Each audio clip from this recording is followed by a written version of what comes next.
Ini hewan apa? Kawan apa? Naga apa iki, Cok? Cok, wayau, naga apa iki, Cok? Kaki, Cok. Wayau, naga apa iki, Cok? Cok. Cuki. Ini hewan apa? Ini naga yang gagal evolusi ini. Naga apa iki, Cok? Cok, Naga kocak. wayau, naga apa iki, Cok? Berkaki, Cok. Ini namanya naga Wayau. ulat bulu nih. Naga apa Naga iki, ulat Cok? bulu Cok. ini. Cuki. Ini belang-belang. Ini hewan apa? Naga apaan ini? Kocak. Tolong ini yang ngebuat naga yang bentukannya kayak gini. Tolong ya. Lu kalau emang gak bisa buat yang kayak gini, tolonglah biarkan orang yang emang ahli. Tapi kalau lu emang konsepnya buat orang ketawa, ini sukses. Ini sukses naga yang bikin ngocok perut kayak gini nih, sukses banget. Ibu ini cerita saat dirinya ketahuan me time oleh sang suami. Begini respon suaminya. Orang gila mana yang pamit belanja ke pasar, tapi nyatanya pergi beli stik tanpa suami dan anak.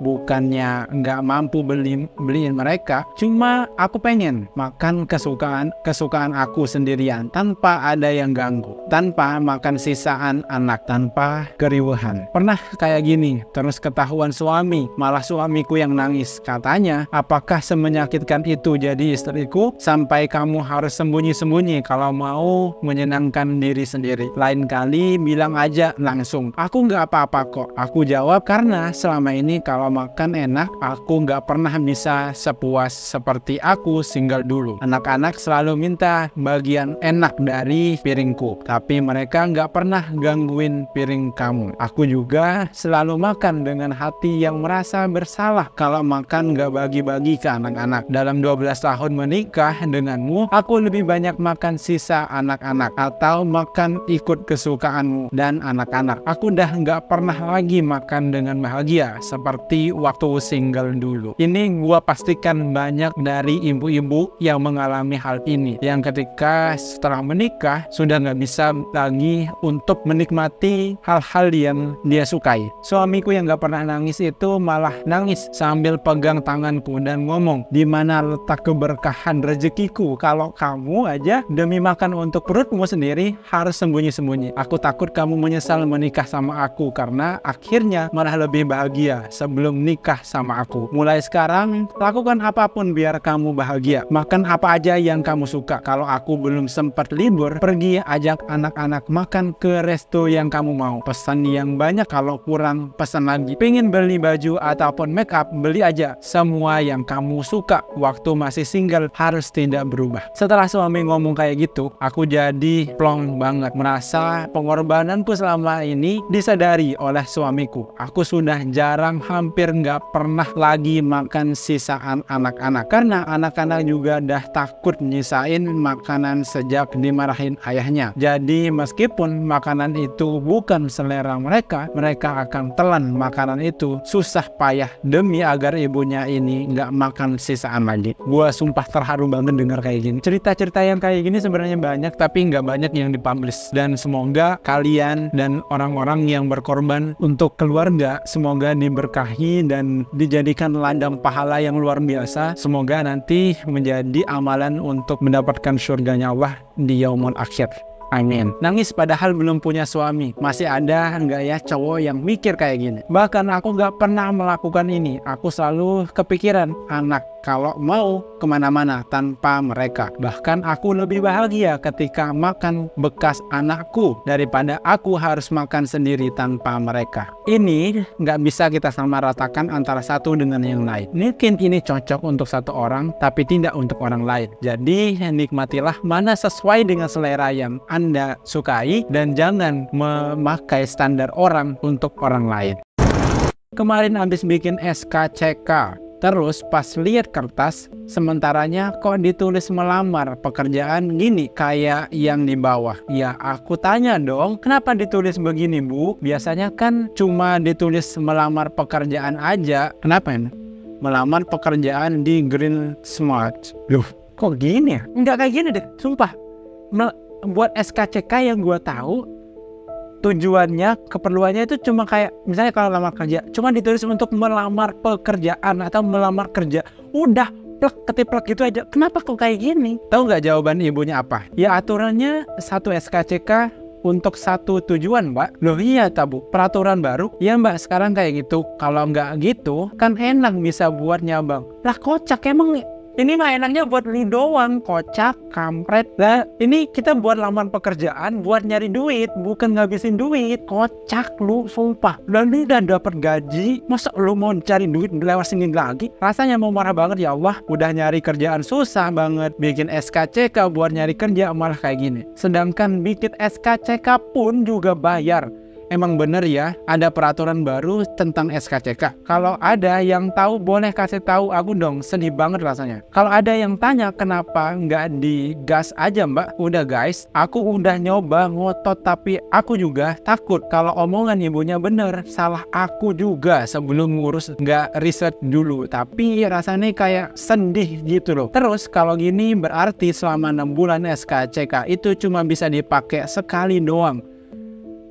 Besok nulisnya jangan kayak gitu, tulis aja untuk melamar pekerjaan swasta. Soalnya kalau melamar pekerjaan buat BUMN sama swasta emang dipisah sih. Bukan aku yang nulis Kak, sumpah gua gede banget sumpah lah. Yang gue tahu tuh SKCK emang ditulisnya kayak buat lamar pekerjaan udah gitu doang, nggak ada kayak di mana maksudnya untuk perusahaan apa. Dan lu udah dapat gaji, udah dapat tunjangan, lu masih mau malak. Emang aduh, gue pengen berkata-kata lebih tapi takut nanti gue diciduk. SKCK itu surat yang diada-adain banget. Zaman digital harusnya kan bisa dapat akses siapa yang pernah di penjara. EKTP dimintain sidik jari, SKCK sidik jari juga, darurat integrated. Ternyata istrinya sudah menikah lagi setelah 11 tahun dicariin suaminya di laut sampai menyelam 600 kali. Gila. Ini pengorbanan yang luar biasa banget. Tsunami besar yang terjadi pada tahun 2011 di Onagawa, Jepang, memakan banyak korban jiwa, termasuk Yuko yang hilang sejak saat itu. Suaminya Yasuo dulu dan sekarang masih bertekad mencari istrinya. Ia dilatih untuk menjadi penyelam bersertifikat dan setelah mendapatkan sertifikat pada tahun 2014, ia telah melakukan 600 kali penyelaman untuk menemukan istrinya yang hilang. Cinta seperti inilah yang kita butuhkan dari pria. Per tahun 2023, sang istri ternyata masih hidup dan sehat, tetapi telah lama menikah lagi dengan pria lain di Fukushima. Ternyata mereka berselingkuh dan ia menggunakan tragedi itu untuk menutupi kematiannya dan memulai hidup baru. Mantan suami tidak pernah dikabari sampai media akhirnya memberitahu dia. Itu berita dramatis dan dahsyat di Jepang. Tapi ternyata mantan suami tidak apa-apa. Dia masih menyelam, tapi kali ini demi kesenangannya sendiri. Ini cinta suami seluar biasa itu, gila, sampai rela 600 kali nyelam ke lautan buat nyariin istrinya. Tapi ternyata sang istri berselingkuh dan menjadikan tragedi tsunami sebagai alasan dia menghilang dan memulai hidup baru. Padahal aku sangat jago menyelami lautan, tetapi kenapa aku masih tenggelam di dalam senyuman dan bayang-bayangnya.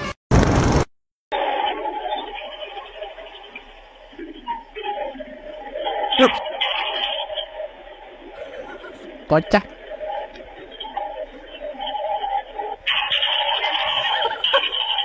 Dia mau gue bantuin ya?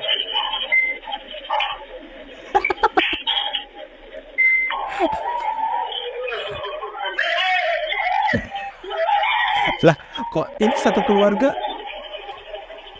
Ini satu keluarga kenapa? Oke, ini awalnya jatuh. Terus dia datang buat ngebantu. Oke, akhirnya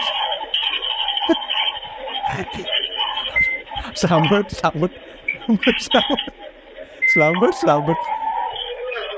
Lah, semut. Sumpah nih. Ini diawali dari lu semua nih. Semuanya kena apes nih. Saling tolong menolong, tidak saling meminta tolong. Saling meminta tolong, kocak. Cewek spill chat dari cowok yang sopan bertanya sebelum deketin si cewek. Gua deg-degan sumpah. He didn't say. Aku chat gini, ada yang marah nggak?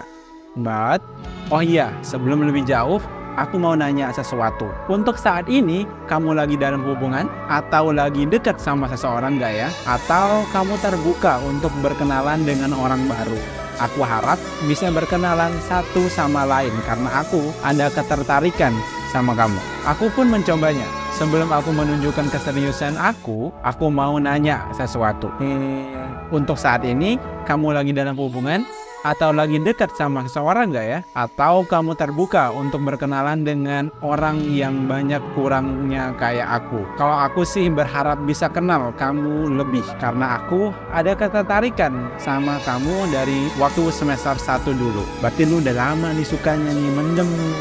Widih, aku lagi deket sih sama seseorang. Hehe, ya kan kita emang udah kenal. Apanya coba yang bikin tertarik? Mending kenalan sama yang lainnya aja, San. Maaf ya, gua sungguh menghormati dan menghargai yang lu katakan ini. Daripada lu menjaga perasaannya di awal-awal biar nggak sakit hati, tapi endingnya setelah dia memberikan banyak perhatian, pengorbanan buat lu, tapi ujung-ujungnya lu mematahkan. Gua lebih respect, lebih menghargai lu mengatakan hal ini di awal. Ketika lu bisa mengatakan hal ini di awal, gua sebagai orang yang berencana untuk berkorban untuk lu, gua bisa meminimalisir luka yang lebih parah yang resikonya terjadi sama gua. Gua sangat berterima kasih dan sangat menghargai ketika lu mau mengatakan hal yang jujur di awal dan tidak membuat kita menjadi berharap lebih dari apa yang bisa lu kasih. Haha, ternyata aku ditolak. Ternyata selain kesopanan juga aku harus ganteng. Gak apa-apa bro, gak apa-apa. Mending lu sakit di awal sebelum lu banyak berkorban. Gua menghargai mbaknya yang mengatakan itu di awal. Lu harus rela, masih ada kok banyak wanita dan cewek-cewek lain yang bisa menerima lu. Terus berjuang. Mungkin seleramu yang ketinggian, bukan karena kamu yang kurang. Cowok ini berikan alasan memilih untuk berhenti pacaran. Pacaran itu enak, tapi saya belum baik. Semoga konten ini membuat saya, kamu, dan kita menjadi lebih baik. Cara aku ninggalin pacaran. Jujur, pacaran itu emang enak. Aku juga jadi semangat kuliah. Semangat ini itu tiap hari ada yang perhatian, ada yang nemenin, ada yang nanyain, bahagia banget dong. Iya, tapi sampai di suatu titik toksiknya pacaran itu mulai kelihatan. Mulai dari physical touch yang bisa menjerumuskan ke dalam seks bebas. Sampai aku sadar bahwa larangan Allah itu mutlak buat ngejaga hambanya dari hidup yang banyak mudorotnya. Kesadaran ini yang bawa aku buat hijrah ninggalin pacaran. Awalnya hidup serasa hampa, yang biasanya tiap hari ada yang nemenin, perhatiin. Sekarang apa-apa sendirian. Sampai di suatu titik aku menemukan nikmatnya hidup tanpa pacaran. Allah ganti kontan. Allah kasih aku rezeki yang luar biasa besar banget. Bang, aku udah ngelakuin ini selama sebulan, tapi aku balik lagi sama dia. Tapi nggak se-physical touch dulu. Aku nggak bisa kalau nggak ada dia. Aduh, gimana ya kalau kayak gini ya? Hidup tanpa pacaran tenang banget, nggak pernah galau. Bener-bener fokus ibadah, keluarga, dan kerja. Cakep!